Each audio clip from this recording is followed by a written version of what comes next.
Matric class सिन board और इसकी miscellaneous exercise number 9 को हम सॉल्व करेंगे, जिसका क्वेश्चन नंबर 10 है। If the volume of a sphere varies as the cube of its radius, find the radius of a sphere whose volumes equals the sum of the volumes of three spheres whose radii are 3 feet, 4 feet and 5 feet respectively। Solution start करते हैं। यानी हमने एक sphere, एक बड़ा sphere है जिसका जो रेडियस है वो मालूम करना है, जबकि रेडियस और जो वॉल्यूम में आपस में रिलेशन है वो डायरेक्ट वेरिएशन का है कि क्यूब ऑफ द रेडियस और वॉल्यूम में आपस में रिलेशन है डायरेक्ट का, डायरेक्ट रिलेशन है। यानी एक इंक्रीज करेगा तो दूसरी क्वांटिटी भी इंक्रीज करेगी एंड वाइस वर्सा। तो इसी तरीके से अब बताया जा रहा है कि जो स्फीयर है, बड़ा स्फीयर, उसका वॉल्यूम जो है वो तीन छोटे स्फीयर्स के वॉल्यूम के इक्वल है। ठीक है, यानी कि लेट से हम यूं कहते हैं कि जो वॉल्यूम ऑफ या वॉल्यूम जो है, ठीक है, या यूं कहते हैं रेडियस ऑफ बिगर जो बिगर जो स्फीयर है, ठीक है, स्फीयर है इज आर। ठीक है, एंड वॉल्यूम ऑफ जो बिगर स्फीयर है, ठीक है, वो क्या है, वो कैपिटल आर है, सॉरी कैपिटल वी है। ठीक, वॉल्यूम इसका वी है। तो बाय गिवन कंडीशन जो हमें बताई गई है कि जो वॉल्यूम है बिगर का, वो तीन स्मॉल जो स्फीयर्स हैं उनके वॉल्यूम्स के सम के इक्वल है। ठीक है, अब हमें बताया कि वॉल्यूम ऑफ द स्फीयर का जो फार्मूला है, अगर हमने कोई वॉल्यूम फाइंड करना है स्फीयर का, तो उसका फार्मूला होता है 4/3 pi R cube. 4/3 pi R cube. अब स्मॉल जो वॉल्यूम्स हैं, ठीक है, स्फीयर्स के, उनके रेडियाई गिवन है हमें। हम यहाँ पर ऐसा करते हैं कि जो बिगर वॉल्यूम वाला स्फीयर है उसका तो फार्मूला लिख लेते हैं 4/3 और पाई आर क्यूब, जबकि स्मॉल जो वॉल्यूम्स गिवन है, सॉरी जो स्फीयर्स गिवन है उनके रेडियाई गिवन है हमें, हम उनके लिहाज से लिख देते हैं कि 4/3 पाई, और आर जो है उसका रेडियस, जो एक स्फीयर का स्मॉल का रेडियस है वो 3 है, तो 3 क्यूब आ जाएगा। इसी तरह 4/3 4 क्यूब आ जाएगा, चूँकि इसका रेडियस जो है 4 फीट है। और इसी तरह 4/3 पाई, सॉरी यहाँ पे पाई लिखना में मिस हो गया था मुझसे, 4/3 टाइम्स पाई इंटू 5 क्यूब आ जाएगा। अब हम ये देख रहे हैं कि इन तीनों टर्म्स में से 4/3 पाई कॉमन लिया जा सकता है। 4/3 पाई आर क्यूब, यहाँ से भी 4/3 पाई हम कॉमन ले लेते हैं। विद इन ब्रैकेट 3 क्यूब आ जाएगा जो कि 27 है, 4 क्यूब जो कि 64 है, 5 क्यूब जो कि 125, और बाकी ये कॉमन आ जाएंगे। अब हम इसको मज़ीद सिंप्लीफाई करते हैं, तो इसमें से ये कर सकते हैं कि 4/3 पाई को हम डिवाइड कर दें दोनों तरफ, तो 4 पाई/3, और यहाँ भी 4 पाई/3 आ जाएगा। विद इन ब्रैकेट जो है इनका सम लिख लेते हैं। इन तीनों को अगर हम ऐड करें तो ये 216 आता है।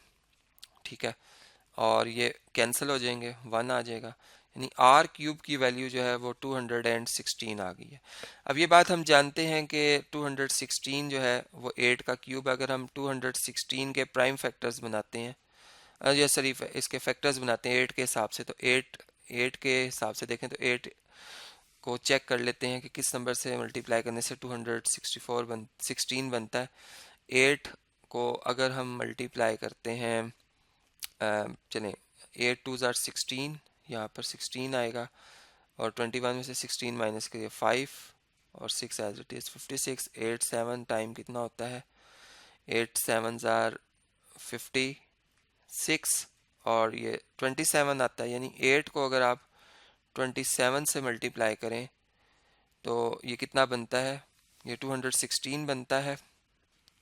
और अगर हम 6 से चेक करते हैं, 6 से डिवाइड करते हैं, देखें 6 को अगर 6 से मल्टीप्लाई किया जाए, बल्कि 3 से मल्टीप्लाई किया जाए, 6 3 आर 18, ठीक है, और इनका डिफरेंस 3 होता है, और 6 फिर 6 6 आर 36। तो हम देख रहे हैं कि यहाँ पर 36 आता है इसका एक फैक्टर, और 36 को अगर हम देखें, इसको मज़ीद फैक्टराइज करें 6 से, तो 6 टाइम 36 होता है। इट्स मीन के हम इसको 6 का होल क्यूब लिख सकते हैं। तो दोनों तरफ जब क्यूब रूट लेंगे, यानी इधर भी क्यूब रूट आएगा, दूसरी तरफ भी क्यूब रूट आएगा, तो हम ये देख रहे हैं कि हमारा आंसर जो है, रेडियस जो मतलब आ रहा है वो 6 फीट आ रहा है, यानी कि जो बिगर वो स्फीयर है उसका जो रेडियस आ रहा है वो 6 फीट आ रहा है। तो इसी के से ये क्वेश्चन हमारा जो है वो कंप्लीट हो जाता है। अब नेक्स्ट जो क्वेश्चन है वो आपसे डिस्कस करता हूँ। जी, क्वेश्चन नंबर 11 को हम रीड करते हैं, अंडरस्टैंड करते हैं। इसमें लिखा हुआ है कि if 10 men take 18 days to mow 60 acres of grass, how long will 15 men take to mow 18 80 acres? ठीक है, 80 acres के लिए कितना मतलब कितने बंदे जो हैं दरकार होंगे। ये कहा जा रहा है कि अगर मतलब बंदों की तादाद बताएगी, 10 आदमी जो है, ये 10 मजदूर आप समझ लें 18 दिन लगाते हैं, तो वो 16 एकड़ जो है ग्रास वो लगाते हैं। ठीक है, उसको बोते हैं या इसको लगा लेते हैं। तो हमने देखना है कि 15 आदमी जो हैं कितने एकड़ सॉरी कितने दिनों में 80 एकड़ जो है वो घास लगाएंगे। ठीक है, तो इसका सोल्यूशन स्टार्ट करते हैं। सोल्यूशन में हम ये देख रहे हैं कि 3 क्वांटिटीज़ हैं, मैन, डेज एंड एकर्स। अब इस डाटा को मैंने इधर लिख दिया कि 10 डेज थे 18 सॉरी 10 मैन थे 18 डेज और 60 एकर्स था, और इसी तरह 15 मैन हैं, कितने डेज लगेंगे कि वो 80 एकर्स जो है वो ज़मीन पे ग्रास लगाएंगे। अब हम ये देख रहे हैं कि अगर डेज बढ़ेंगे तो आदमी कम लगेंगे। मतलब अगर नंबर ऑफ डेज हम बढ़ा देते हैं, इस काम को लेट करते हैं, तो कम आदमियों में वो काम हमारा हो जाएगा। ठीक है, या अदरवाइज यूँ करें कि अगर हम आदमियों की तादाद को बढ़ा देते हैं तो कम मतलब डेज लेंगे, यानी इन दोनों में आपस में इन्वर्स वेरिएशन है, डेज और मैन में। जबकि अगर डेज और एकर्स को देखा जाए तो बंदों की तादाद ज़्यादा करोगे तो ज़्यादा एकर्स तक घास को आप लगा सकते हो, ज़्यादा काम होगा। ठीक है, इनमें आपस में डायरेक्ट वेरिएशन है। अब हम ये बात जानते हैं लॉ ऑफ प्रोपोर्शन में कि प्रोडक्ट ऑफ मीन्स और एक्सट्रीम्स जो होते हैं वो आपस में बराबर होते हैं।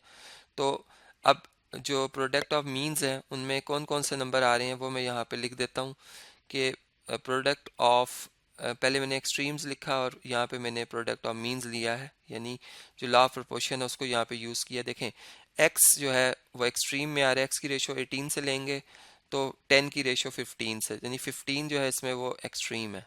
और इसी तरह यहाँ पे अगर देखें तो 80 की रेशो लेंगे 60 से, तो 60 जो है यहाँ पे वो एक्सट्रीम है। ठीक है, ये एक्सट्रीम्स का प्रोडक्ट आ गया, और मीन्स में फिर 10 18 और 80 आ गया। अब हमने एक्स चूँकि फाइंड करना है, ठीक है, तो एक्स फाइंड करने के लिए यहाँ पर चलें इसको करेक्ट कर लेते हैं। एक्स फाइंड करने के लिए ये 18 इंटू 10 इंटू 80 इधर आ जाएगा। ठीक है, और डिवाइज़र में जो है वो 15 और 60 आ जाएगा। अब इसको हम सिंप्लीफाई करते हैं। देखें 10 के टेबल से 10 1 टाइम 10, 10 6 टाइम 60, फिर 6 के टेबल से 6 1 टाइम 6 6 3 टाइम 18, फिर 3 के टेबल से 3 1 आर 3 और 3 5 टाइम 15। ठीक है, और अब 5 के टेबल से 5 1 time 5 and 5 1 time 5 and 5 6 time, यानी 16 5 टाइम होता है 80। तो देयर फॉर रिजल्ट ये आया कि x जो है वो कितना आ रहा है 16, यानी कि हमने यहाँ पर डेज बताने थे, नंबर ऑफ डेज जो है, number of days to finish work. ठीक है, वो कितने आ रहे हैं नंबर ऑफ डेज, वो 16 डेज आ रहे हैं। तो इसी के से ये प्रॉब्लम जो है वो हम अंडरस्टैंड कर सकते हैं। जी, क्वेश्चन नंबर 12 रीड करते हैं, इसको अंडरस्टैंड करते हैं। इसमें लिखा हुआ है कि if 18 compositors of equal ability can set up 24 sheets in 8 days, how many sheets can 45 compositors of the same ability set up in 14 days? तो यानी ये 3 क्वांटिटीज़ हैं, कंपोजिटर्स हैं, इनकी एबिलिटी है कि ये 24 शीट्स को कंपोजिट कर लेते हैं 8 डेज़ में। हमने बताना है कि कितनी शीट्स जो हैं वो 45 कंपोजिटर्स जो है वो सेटअप कर सकते हैं 14 डेज़ में। तो सोल्यूशन स्टार्ट करते हैं। देखें इसमें सोल्यूशन को चले मैं यहाँ पर आपसे शेयर करता हूँ स्क्रीन पे। जी, तो कंपोजिटर्स शीट्स और डेज हैं, ये 3 क्वांटिटीज़, और यही डाटा मैंने यहाँ पे लिख दिया है कि 18 जो कंपोजिटर से 24 शीट्स सेटअप करते थे डेज़ में। इसी तरह हमने बताना है कितनी शीट्स जो हैं वो 45 कंपोजिटर 14 डेज़ में कंपोजिट करेंगे। अब अगर शीट्स की तादाद इंक्रीज़ होती है तो हम देख रहे हैं कंपोजिटर्स भी इंक्रीज करेंगे, यानी ज़्यादा कंपोजिटर्स होंगे तो ज़्यादा शीट्स वो कंपोजिट करेंगे, और कम होंगे तो कम कंपोजिटर्स होंगे तो कम शीट्स कंपोजिट होंगी, यानी इनमें आपस में डायरेक्ट वेरिएशन है। इसी तरह डेज और शीट्स में भी इसी तरह से है कि जितना ज़्यादा दिन काम होगा उतनी ज़्यादा शीट्स जो है वो कंपोजिट हो सकेंगी, तो इनमें आपस में डायरेक्ट वेरिएशन आ रहा है। ठीक है, अब हम लॉ ऑफ प्रोपोर्शन जानते हैं, प्रोडक्ट ऑफ एक्सट्रीम्स और प्रोडक्ट ऑफ मीन्स इक्वल होते हैं। अब अगर हम यहाँ पे देखें तो एक्सट्रीम्स में कौन कौन सी क्वांटिटीज़ आ रही हैं। एक अगर आप यहाँ पे देखें तो x है, जो कि x की रेशो 24 से ली जा रही है, और यहाँ पे 45 की 18 से ले रहे हैं, तो 18 एक एक्सट्रीम में आ रहा है, और इसी तरह 14 की रेशो 8 से ले रहे हैं, तो 8 जो है वो एक्सट्रीम है, यानी एक्सट्रीम्स वालों का प्रोडक्ट और मीन्स वालों का प्रोडक्ट आपस में बराबर आएगा। अब x फाइंड करने के लिए 24 मल्टीप्लाई बाय 45 मल्टीप्लाई बाय 14 यहाँ पर, और इसके डिवाइज़र में आ जाएगा 18 इंटू 8, 18 इंटू 8। और अगर हम यहाँ पे चले, मैं सोल्यूशन भी लिख देता हूँ, ये रेज हो गया था यहाँ से। तो अगर हम यहाँ पे देखें तो हम ये बात नोट कर रहे हैं कि 8 के टेबल में 8 3 टाइम होता है 24, ठीक है, और 3 के टेबल में 3 1 टाइम 3 6 टाइम होता है 18, और 6 के टेबल में 6 के टेबल में नहीं बल्कि 3 के टेबल में 3 2 टाइम होता है 6, और 3 15 टाइम होता है 45, और 2 के टेबल में 2 7 टाइम होता है 14। 15 और 7 को अगर मल्टीप्लाई करें तो x आता है 105, यानी कि जो नंबर ऑफ शीट्स हैं जो कि अननोन थी, नंबर ऑफ शीट्स वो कितनी आ जाएंगी, वो इक्वल आ जाएंगी 105 के। तो इसी के से ये प्रॉब्लम हमारा कंप्लीट होता है। जी, क्वेश्चन नंबर 13 सॉल्व करते हैं। इसमें लिखा हुआ है कि ages of a father and his son are proportional to 10:3। 8 years later the ages will be in the ratio of 12:5। Find there present ages, यानी कि फादर और सन की जो एजेस की प्रोपोर्शन है वो 10:3 है, यानी अगर फादर और सन की एज की रेशो ली जाए तो वो 10:3 आती है। ठीक है, जबकि 8 साल बाद अगर इनकी एजेस की रेशो ली जाए तो वो 12:5 आएगी। हमने बताना है कि इनकी प्रेजेंट एज क्या है। ठीक है, इसके लिए सोल्यूशन स्टार्ट करते हैं। हम ये देख रहे हैं कि फादर की एज फर्ज करते हैं x है, और जो सन्स है उनकी एज जो है वो 5 है। ठीक है, अगर तो x और y की जो रेशियो 10:3 है। अब इसमें इसको फ्रैक्शन फॉर्म में देखें तो x over y equal to 10/3 आ जाएगा, और अगर हम y को उधर शिफ्ट कर लें तो 10 से मल्टीप्लाई हो जाएगा, x इक्वल टू हो जाएगा 10y/3। इसे हम कह देते हैं इक्वेशन नंबर 1। अब अगर दूसरे एंड पे इस कंडीशन को देखा जाए कि 8 साल बाद इनकी एजेस की जो रेशियो वो 12:5 है, क्रॉस मल्टीप्लाई करेंगे 5 x प्लस 8 से मल्टीप्लाई होगा और y प्लस 8 से 12 मल्टीप्लाई हो जाएगा, और उसके बाद 5 को ब्रैकेट में मल्टीप्लाई किया 5x आएगा, 5 इंटू 8 40 आ जाएगा, इसी तरह 12y और 12 8 96 आ जाएगा। मजीद ये कि 12y को उधर शिफ्ट किया है, 5x माइनस 12y हो गया, और 40 को 96 में से माइनस किया है तो 56 आ गया विद पॉजिटिव साइन। अब जो ये इक्वेशन नंबर 1 है, इसे हम इक्वेशन नंबर जो 2 है उसमें दर्ज करते हैं और देखते हैं कि क्या आंसर आता है। जी, तो यहाँ पर जब हम लिखेंगे तो 5 एज इट इज़, x की जगह ये 10y/3 आ गया, minus 12y as it is और इक्वल टू है 56 के। अब इसका एलसीएम लेते हैं, इसकी वर्किंग में आपसे भी शेयर करता हूँ स्क्रीन पे।